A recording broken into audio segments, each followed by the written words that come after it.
오늘 시편 139편 말씀입니다. 23절, 24절 두 절 말씀을 합독하고 잠언 4장 23절 말씀을 또 합독하겠습니다. 시작. 하나님, 나를 샅샅이 살펴보시고 내 마음을 알아주십시오. 나를 철저히 시험해 보시고 내가 걱정하는 바를 알아주십시오. 내가 나쁜 길을 가지나 않는지 나를 살펴보시고 영원한 길로 나를 인도하여 주십시오. 그 무엇보다도 너는 내 마음을 지켜라. 그 마음이 바로 생명의 근원이기 때문이다. 아멘.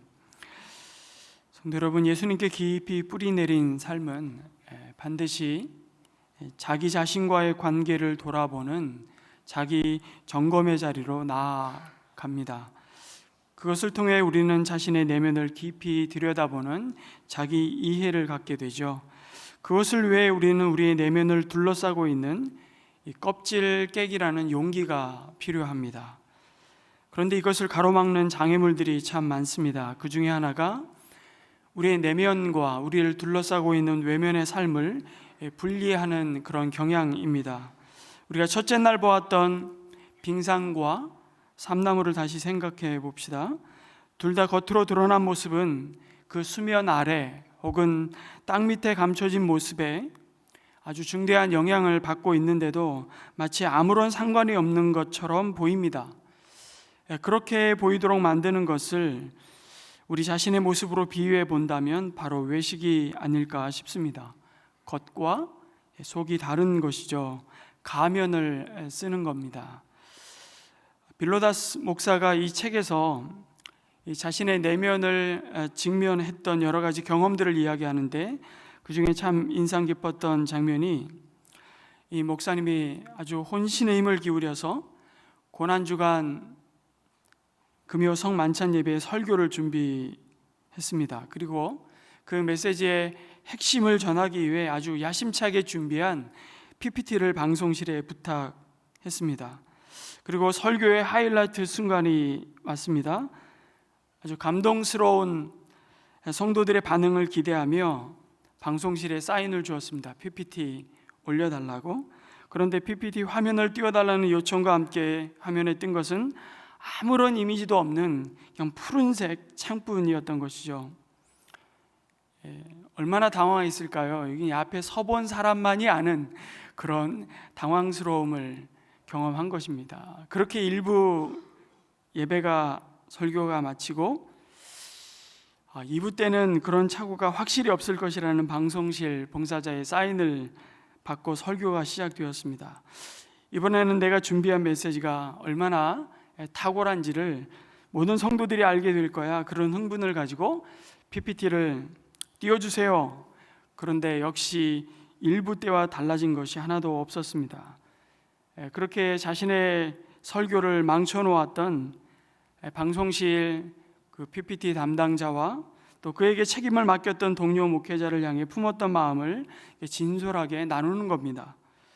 그때 이런 표현을 씁니다. 자신의 머릿속 십자가 위에는 주님이 아니라 그들이 달려 있었다고. 그들이 피를 철철 흘리며 고통당하는 상상을 하고 마음의 분노를 사귀고 있었던 것이죠. 그런데 겉으로는 그에게 다가와서 아마 담당자가 미안하다고 말하는 담당자하고 그 동료 목회자에게 괜찮다고 아주 웃으면서 쿨하게 얘기하는 자신의 모습을 보는 겁니다. 괜찮기는 뭐가 괜찮아요? 자신의 감정을 속이면서 자신은 그 정도 가지고 따지는 그런 쫀쫀한 사람 아니라고, 자신이 얼마나 넓고 넉넉한 마음의 소유자인지를 자랑하고 있었던 것이죠. 여기 이 부분은 제가 좀 상상해 보는 것입니다. 그러다가 어느 날 담임 목사님으로부터 이런 질문을 받습니다. 목사님은 혹시 교회에서 누군가에게 자신의 가치가 침해당해서 화가 난 적이 있느냐는 질문을 받습니다. 역시 태연하게 모든 것이 좋았고 아무 불평이 없다고 자신은 그렇게 말하는 자신의 정직하지 못한 모습을 또 보게 됩니다. 결국 그러한 자신의 내면을 어떤 기회에 용기를 내어서 솔직하게 한 300여 명이 모여있는 공동체 리더들 앞에서 드러내 보이는 결국 순간이 왔고, 그 고백을 공동체 앞에 했을 때 비로소 자유함을 선물로 받았다는 고백이었습니다. 혹시 여러분에겐 이런 경험들이 없으신가요? 아마 다 있을 겁니다. 여러분, 나 자신을 건강하게 잘 사랑하기 위한 내면 점검의 시간으로 초대받는 자리가 참 많이 있습니다. 저는 그것 중에 하나가 우리 주일 목장 연합 예배 때마다 은혜 나눔의 시간이지 않을까 싶습니다. 그리고 목장에서의 우리의 삶 나눔, 그 시간이야말로 우리 내면을 하나님이 바라보시는 눈으로, 시선으로 깊이 들여다볼 수 있는 시간이 아닐까. 주님은 그 자리에서 우리의 삶을 반드시 만지십니다. 반드시 만지십니다. 그런 시간이 없이는 우리는 예수님께 깊이 뿌리 내린 삶을 이어갈 수 없습니다.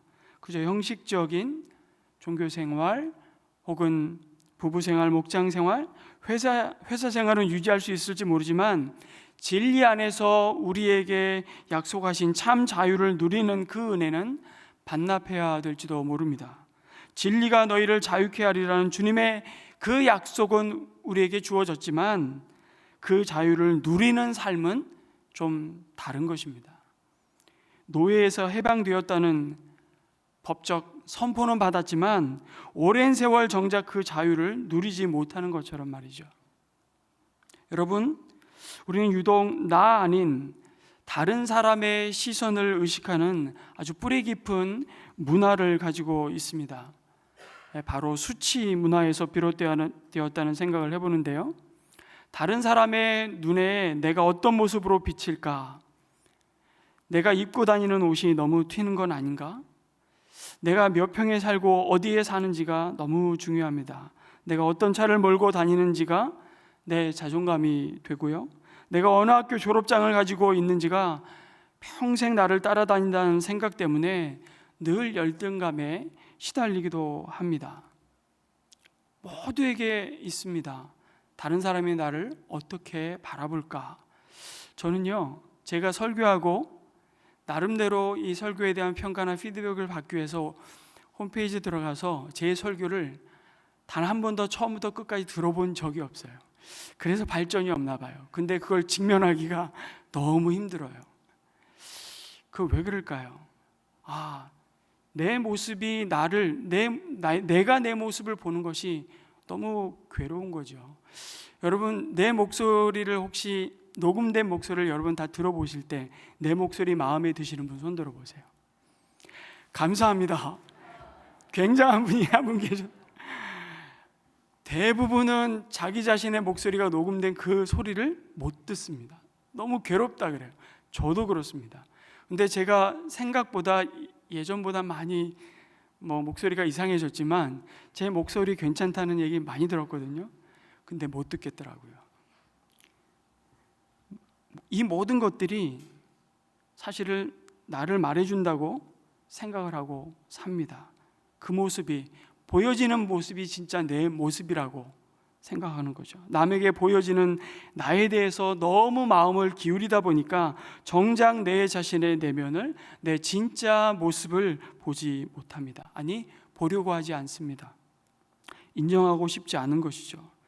한국의 수치 문화 속에서 이 껍질을 깨고 무장해제하고 자신의 이야기를 진솔하게 나눌 수 있는 자리는 찾기가 참 쉽지 않습니다. 그래서 사람들은 술자리에서 술 기운을 힘입어 자기 하소연을 해보지만 이건 술 깨면 치유가 되는 것이 아니라 머리만 지끈지끈 더 아파옵니다. 왜 술의 힘을 빌어야만 속에 있는 자신의 감정과 이야기를 꺼낼 수 있다고 생각할까요? 맨정신으로는 내가 받아들여질 수 없다는 두려움이 있기 때문은 아닐까요? 혹은 그 수치로 인해서 직면할 용기가 없기 때문이 아닐까요? 그러나 하나님은 우리에게 말씀하십니다. 우리 자신이 진짜 믿음 안에 있는지 점검해 보라고, 그리고 그 자신을 시험해 보라고 하시죠. 지금 우리가 머릿속에서 구상하고 계획하고 지금 걸어가는 이 길들을 살피고 시험하여 주께로 다시 돌아오라고 요청하십니다. 우리가 하는 일을 점검하라고 요청하시죠. 갈라디아서 6장 3절에서 5절 말씀을 함께 읽겠습니다. 시작. 어떤 사람이 아무것도 아니면서 무엇이 된 것처럼 생각하면 그는 자기를 속이는 것입니다. 각 사람은 자기 일을 살펴보십시오. 그러면 자기에게는 자랑거리가 있더라도 남에게까지 자랑할 것은 없을 것입니다. 사람은 각각 자기 몫의 짐을 져야 합니다. 자, 그럼에도 자기를 돌아보는 이 자기 점검은 할 수만 있으면 미루고 회피하려고 합니다. 여러분, 건강검진을 때가 되면 꼬박꼬박 착실하게 잘 받는 분은 참 건강한 분입니다. 몸이 건강할 뿐만 아니라 생각으로부터가 참 건강하다는 생각을 해봅니다. 왜냐하면 미루게 돼 있거든요. 혹시나 4명 중에 1명이 암이라는데 나는 암은 아닐까? 여기저기가 안 아프다가도 건강검진 날 잡아놓으면 여기도 이상이 있는 것 같고 저기도 이상이 있는 것 같고, 우린 건강 염려증을 다 앓고 있기 때문에 방송에서 생로병사 뭐 이런 프로그램 있잖아요. 그거 한번 보고 나면 거기에 해당되는 것은 다 제 얘기 같아요. 그렇죠. 그래서 우리는 할 수만 있으면 미루고 회피합니다.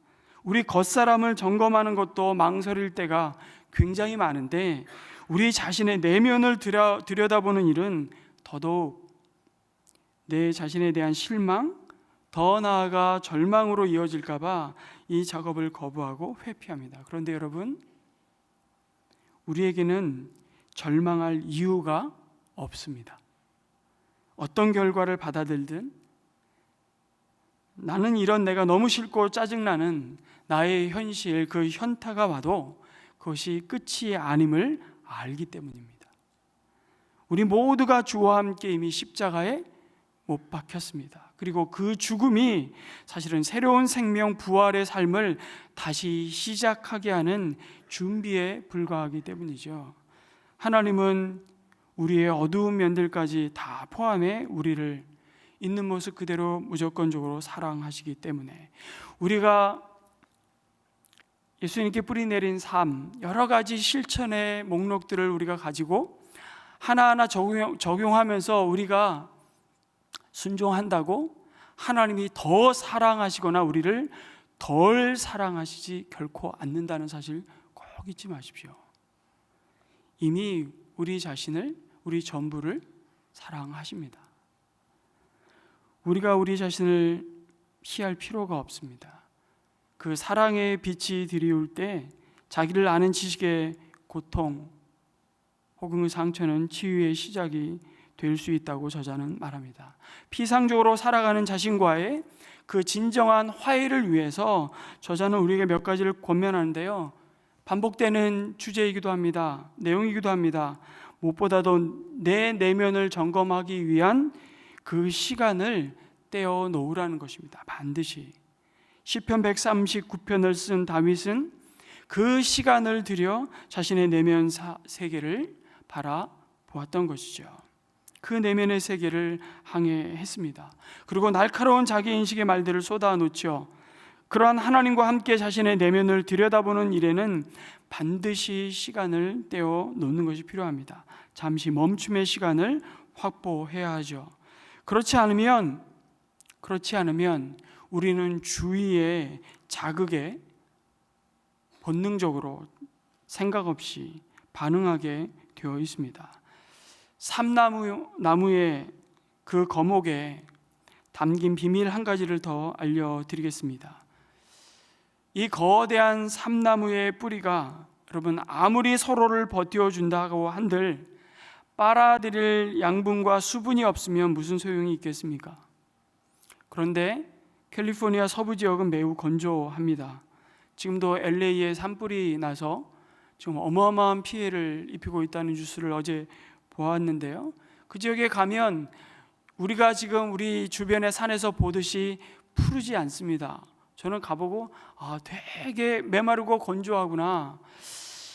매력이 별로 없더라고요. 그래서 사람들이 우리나라 오면 정말 우리나라 이 자연을 너무 이쁘다고 말하겠다 싶은 생각이 들 정도로 건조합니다. 더욱이 뿌리가 2-3m밖에 아니요 1-2m밖에 내려가지 않는 아주 견고한 안반층이라 물을 담아둘 수도 없습니다. 그럼 도대체 어떻게 이 거목이 생존할까요? 어떻게 90m, 100m까지 자라는 이 거목이 도대체 생존할 수 있냐는 말입니다.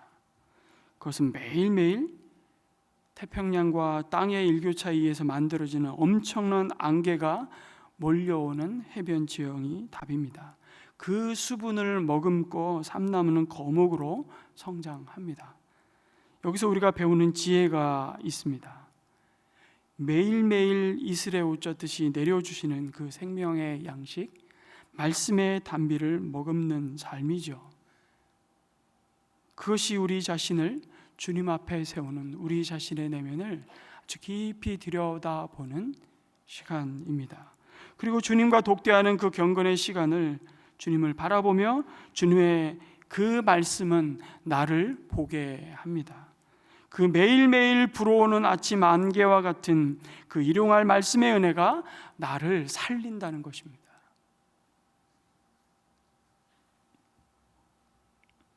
그때 우리는 자신의 내면 세계를 하나님 앞에 정직하게 드러내야 합니다. 자신에게 어떤 불만이 있고 내가 무엇을 선호하는지 자신의 꿈과 소망과 두려움을 밝혀야 합니다. 우리는 시시로 그 마음을 사람이 아니라 하나님께 쏟아내야 합니다. 그래야 우리는 삽니다. 그런데 이것을 거부하게 만드는 삶의 태도가 바로 다시 말씀드리지만 삶을 구획화하는 것입니다. 예수님을 따르는 사람에게 매우 위험한 유혹이라고 저자는 말하는데요, 삶을 구획화한다는 게 뭡니까? 쪼개져 있는 우리 삶의 일부는 하나님께 내어놓습니다. 하지만 나머지는 내어놓기를 거부하는 것을 가리킵니다. 하나님 여기까지만, 이건 제가 알아서 할게요. 주일만 지키면 나머지 6일은 내 마음대로, 사업은 내가 알아서, 연구는 내가 알아서, 자식 교육은 내가 알아서. 아닙니다. 가장 전문가는 바로 하나님이십니다. 가장 지혜로우신 전능하신 하나님 앞에 가지고 나가지 못할 문제는 없습니다. 거룩한 것과 속된 것을 자신이 스스로 구분해 놓고 이원론적인 삶을 사는 것을 경계하셔야 됩니다. 하나님은 모든 것을 아십니다. 시편 139편 1절과 17절은 이렇게 말씀합니다. 같이 한번 읽겠습니다. 시작. 주님께서 나를 샅샅이 살펴보셨으니 나를 환히 알고 계십니다. 하나님, 주님의 생각이 어찌 그리도 심오한지요, 그 수가 어찌 그렇게도 많은지요. 감출 것 없는 그 하나님 앞에 자기 자신에게조차 숨기고 덮어버리고 싶은 모습을 가감없이 쏟아놓을 때 우리는 비로소 자기 자신과의 건강한 관계가 회복될 것입니다. 그 모습을 다윗은 동일한 시편 139편 19절에서 21절, 22절에서 자신의 내면을 숨기지 않고 주님께 그대로 쏟아놓는 모습을 보여주지요. 또 같이 읽습니다. 시작. 하나님, 오 주님께서 악인을 죽여만 주신다면, 여기까지요. 그리고 진짜 성경에 이렇게 점점점 느낌표로 딱 되어 있습니다. 세 번역에. 그 다음 말을 차마 더 이상 말을 못 잇습니다. 상상을 해봅니다. 그보다 더 저주스러운 마음을 주님 앞에 쏟아놓고 싶은 것은 아닐까요? 그러면서 이렇게 다윗은 139편에서 그 시를 이어갑니다. 함께 또 읽습니다. 시작. 주님을 미워하는 자들을 내가 어찌 미워하지 않으며 주님께 대항하면서 일어나는 자들을 내가 어찌 미워하지 않겠습니까? 나는 그들을 너무나도 미워합니다. 그들이 바로 나의 원수들이기 때문입니다. 아니, 그 원수들을 사랑하라 말씀하시지 않습니까? 그거는 구약의 하나님이나 신약의 하나님이나 동일한 하나님의 우리를 향하신 소원입니다. 내 원수를 내 몸과 같이 사랑하라. 근데 다윗은 그 주님 앞에 뭐라고 지금 쏟아놓고 있죠? 주님, 난 그 인간들 너무너무 밉습니다.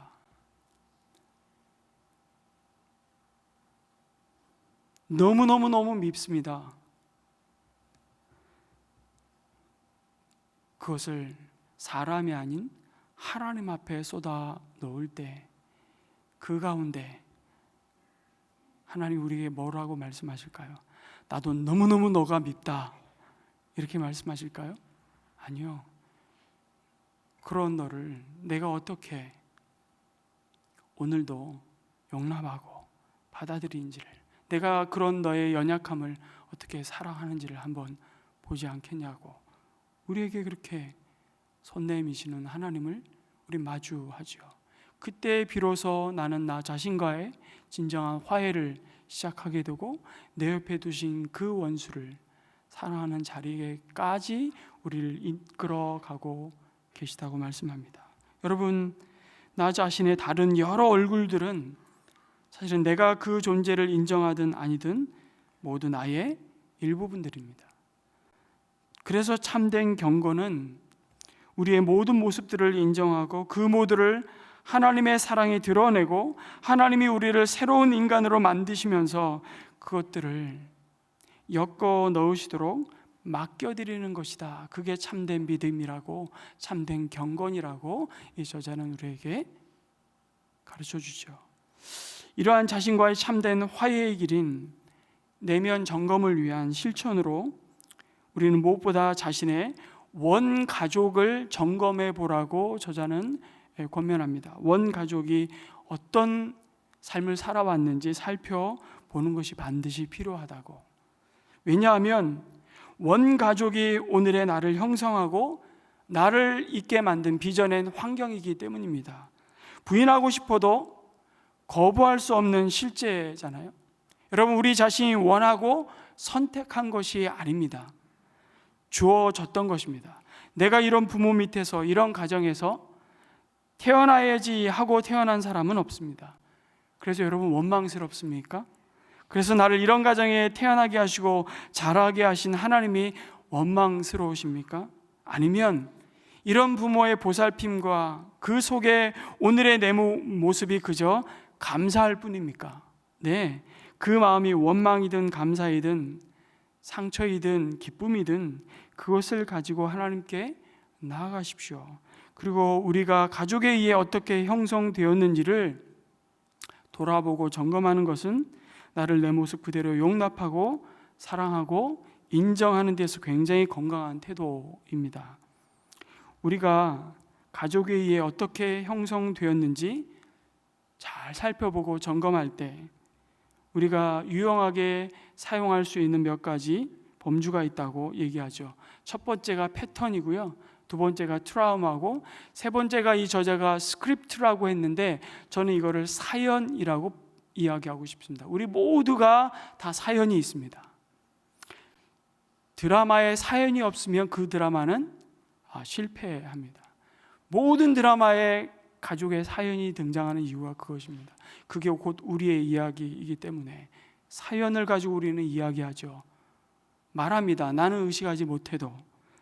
그 세 가지, 여러분, 패턴은 대를 이어 전해지는 우리 집안만의 반복되는 행동과 실천과 습관들입니다. 사고 방식을 말하는 거죠. 제가 처음에 결혼을 하고 나서 우리 장인 장모님과 제 아내와 저희 가족이 식사를 하는데 막 식사를 하다가 저는 밥을 굉장히 좀 빨리 먹는 편입니다. 어려서부터 그랬고 군대 와서 더 그게 강화가 됐는데요. 빨리 먹고 있는데 제 아내는 좀 천천히 식사를 아주 잘 씹어서 식사를 하는 편인데, 식사를 하는데 제가 옆에서 아내한테 여보 빨리 먹고 치워, 이렇게 얘기를 했거든요. 빨리 먹고 치워. 근데 저희 장인어른이 저한테 아주 정색으로 한 말씀 딱 하시더라고요. 아니, 음식을 왜 빨리 먹고 치우라고 해? 맛있게 먹어야지. 그 말을 듣는데 제가 충격을 받았어요. 저는 음식을 맛있게 먹는다는 경험을 어려서 많이 못 해봤던 것 같아요. 그 정말 생존을 위해서 먹었던 것 같아요. 내 음식을 맛있게 먹어야 돼. 그 음식을 함께 나누는 가족이 식사하는 자리는 굉장히 행복한 순간이라는 걸 장인어른의 그 한마디에 제가 전혀 다른 문화를 경험하고 있다는 생각이 들었던 기억이 납니다. 여러분, 이게 패턴이죠. 패턴, 이것을 파악하는 것이 중요한 이유는 그것이 많은 경우 오늘의 내 모습을 만들었기 때문입니다. 우리 모두가 직면하는 싸움은 여러분 새로운 것이 아닙니다. 그것은 종종 우리의 부모, 우리의 할아버지, 할머니, 증조부들의 싸움이기도 했죠. 이런 속담을 이 책에서 말합니다. 이 속담 너무 유머러스하고, 이 속담, 이런 속담 한번 띄워주시겠습니까? 예수님이 우리 마음속에 사신다면 할아버지는 우리 뼛속에 사신다. 어떻게 이런 속담을 만들었는지 모르겠어요. 이 말은 우리가 긍정적인 유산과 부정적인 유산을 모두 물려받았다는 뜻입니다. 그것은 건강한 재정관리일 수도 있고, 즐거운 취미를 가족과 함께 깊은 유대감 속에 누리는 그런 긍정적인 유산이 있는가 하면, 일 중독, 갈등을 회피하고 깊은 관계를 맺지 못하는 무능력과 관련된 부정적 유산도 있습니다. 알코올 중독자, 가정폭력의 아버지를 내가 그토록 미워했는데, 그러나 결국 자신도 비슷한 중독 행위에 휘말며 살아가는 사람들의 사례는 굳이 들먹이지 않아도 잘 압니다. 그러나 그것을 직면하는 것은 대단한 용기가 필요하죠. 아니, 주님의 도우심과 은혜가 절대적으로 필요합니다. 그리고 그들의 옆을 함께 있어주고 지지해줄 가족이 필요합니다. 대를 잇는 이 패턴에 주목할 때 자신을 달리 이해할 수 있는 그 자리에 비로소 서게 되는 것이죠. 그런가 하면 트라우마가 다 있습니다. 트라우마는 종종 감지되지가 않는데, 우리가 정상이라고 여기는 이 정서적인 괴로움으로 이 트라우마가 표현이 되고 드러나죠. 제가 이번에도 안식년 중에 실수를 할 뻔했습니다. 너무 오랜만에 너무 반갑게 만났는데, 우리 청년회를 섬겼던, 오랫동안 함께 섬겼던 이태희 목사님을 만났습니다. 미국에서 만나서 한식당을 가는데 저는 너무 맛있는 회를 사주고 싶었어요. 제가 까맣게 잊어버렸던 거죠. 생선을 입에도 못 댑니다. 생선을 입에 넣는 순간 목이 숨을 못 쉬는 트라우마를 갖고 있습니다. 근데 저도 동일한 트라우마를 갖고 있습니다. 전 파래 무침을 절대 입에도 대지 않습니다. 그 맛있는, 왜냐하면 제가 군대에서 부사관께서 저를 데리고 나가서 바깥에서 부대 밖 식당에서 밥을 사주겠다고 해서 제가 얼마나 야간 작업을 하고 부대 밖 식당에 가서 그 맛있는 파래 무침을 먹었거든요. 식중독이 와가지고 제가 일주일을 의무대에 누워 있었던 경험이 있어요. 그 뒤로는 그 냄새가 역겨워서 파래 무침 혹은 미역 무침도 그 식초에 무친 거를 지금도 견딜 수가 없습니다. 그때 생각으로 다시 회귀해 버립니다. 바로 이게 트라우마죠. 받지 말아야 할 것을 받고 받아야 할 것은 받지 못하는 상황이죠. 물리적인 학대, 성적이고 정서적인 학대, 끔찍한 상실의 경험들. 그래서 평생 마음의 상처를 안고 우리 살아갑니다. 부모의 보살핌과 따스함과 애정을 받지 못해서 자신도 내 자녀에게 안정감과 관심을 주는 환경을 만드는 법을 모르는 가정들이 많습니다. 가정마다 다 빈자리가 있고, 때로는 그 빈자리가 불행히도 은밀한 여러 가지 우리의 삶의 역기능을 일으키죠. 그러나 이 원가족을 점검하면서 우리의 트라우마를 파악하면, 그때서 성령께서, 우리 안에 계신 거룩한 영이신 예수의 영인 성령께서 치유하실 기회가 비로소 시작이 됩니다. 저는 저희 어머니가 늘 평생 일하시고 밤 늦게까지 들어오시지 않아서 밖에서 엄마를 기다리던 때가 참 많았습니다.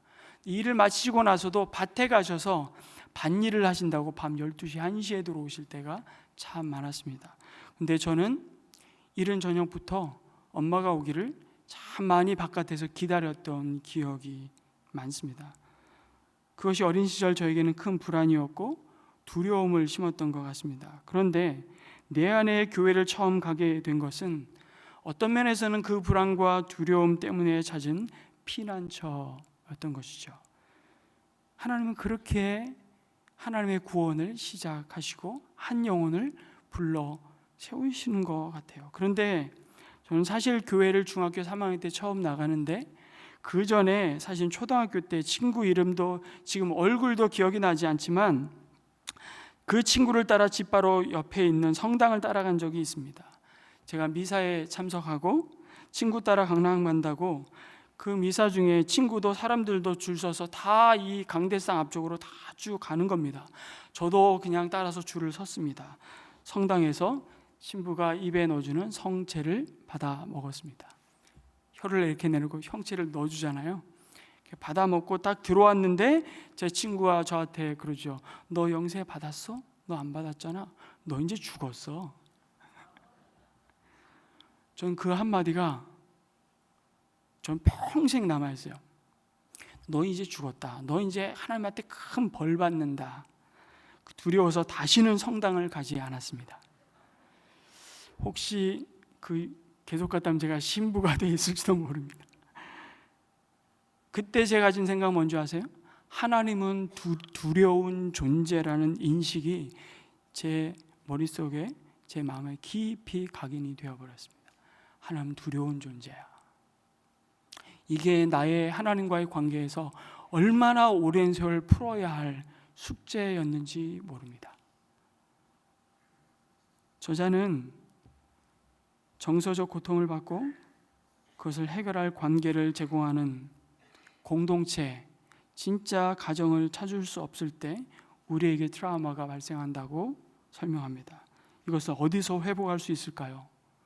바로 하나님이 주신 선물, 하나님 나라의 새 가족 목장입니다. 죄인들이 모인 곳이라 목장에도 여전히 서로에게 상처를 주고 상처를 받죠. 아픔을 주는 미성숙함이 있습니다. 저는 그런 소식을 들을 때마다 아프지만 그것은 정상입니다. 도망가지 마십시오.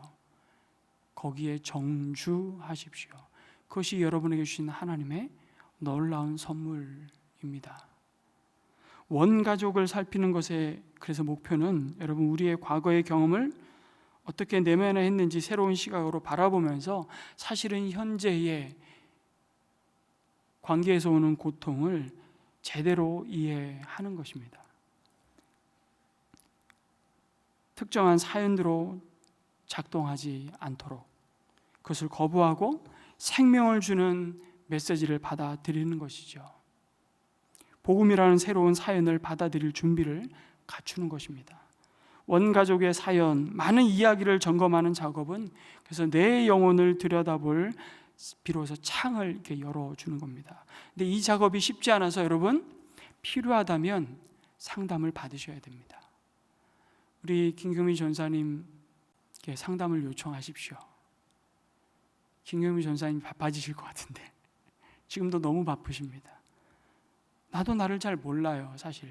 왜냐하면 정직하게 우리 내면을 들여다볼 그 기회를 계속해서 미루고 거부해 왔기 때문에 우리의 관계는 하나님과의 관계뿐만 아니라 내 옆에 있는 이웃과의, 내일은 아내와의 관계를 다루겠지만 남편과의 관계를 다루겠지만 사실은 그 전에 내가 내 자신과의 관계가 해결이 안 되는 겁니다. 복음의 좋은 소식을 우리 가운데 다시 받아들이고 그것을 중심으로 삶의 방향을 내 모태에서 나를 짜맞추시고 나를 은밀한 곳에서 나를 이미 지으셨던 그 하나님 앞에 내어 놓는 자리로 나아오라고 주님 말씀하십니다. 자기 자신과의 진정한 화해를 통해 예수님께 깊이 뿌리 내린 삶으로 세워지는 그런 축복이 올 한 해 풍성하시기를 주님의 이름으로 축복합니다. 아멘. 우리 함께 이렇게 오늘 주신 이 메시지를 가지고 하나님 앞에 우리 잠잠히 한번 기도하지 않겠습니까? 여러분 눈을 잠시 감으시고, 주님은 그 무엇보다도 너는 너의 마음을 지키라고 우리에게 말씀해 주셨습니다. 내 마음을 지키는 것은 결국 우리 자신을 지으시고 우리 마음을 환히 알고 계시는 주님 앞에 정직하게 나아가는 겁니다. 하나님, 이 시간 나를 샅샅이 살펴보시옵소서. 나를 살펴보시고 영원한 길로 나를 인도하여 주시옵소서. 한 걸음 한 걸음 내 모습 그대로를 사랑하시는 그 주님의 시선으로 나를 바라보고 나를 용납하며 인정하며 사랑하게 도와주시고, 이미 내 안에 형성된 너무나도 왜곡되고 변질되고 오염된 그 시선이 있다면 성령 하나님, 내 마음에 그 모든 부정직하고 부정한 그 유산을 거부하며 하나님이 내 안에 지으신 새 사람, 그 새 사람을 온전히 누리고 덧입을 수 있도록 주님 도와 주시옵소서. 이런 기도를 하나님 앞에 올려드리겠습니다. 기도합니다.